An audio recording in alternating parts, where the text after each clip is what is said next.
Hey, Professor Petrie, I just realized I didn't present, so I wanted to share briefly the quote that I would have. So it was on the bottom of page 143 when after Xenophon's speech. And this was what Xenophon said. And after listening to him, all the captains urged him to be their leader, all except for a man there called Apollonitus, who had a Boeotian accent.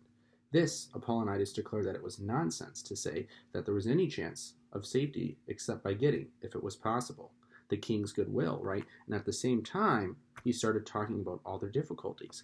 So in the Apology, we talked about a lot of contradictions by Socrates. And even here, right, there is this contradiction in Xenophon's speech because he notes, right, that no one thinks that they're going to put up a good fight at all, right, on page 142, but then on page 143, he says, no, we've got this. The gods are on our side.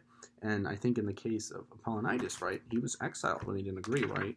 But there's sort of a contradiction where at the end of chapter 2, when Xenophon's devising plans of action, they do almost a direct vote, right? So there, in that case, there almost more is, right, a sense of justice. And I think overall, too, just, thinking about the ancient world and what we learn about justice, right, these speeches, right, when they all gathered, right, were like their courts, and the people that rose to power were the best orators, right, that could give speeches, right, even in the case of Xenophon, right, he wasn't a general, right, he was a scribe, but he rose to power because of his speech abilities, right, and, in 145, he really appeals to the people. He says, I think that you should show some superiority over them. After all, you are generals, you are officers and captains. Now in wartime, you ought to hold yourselves to be better than the general mass of men.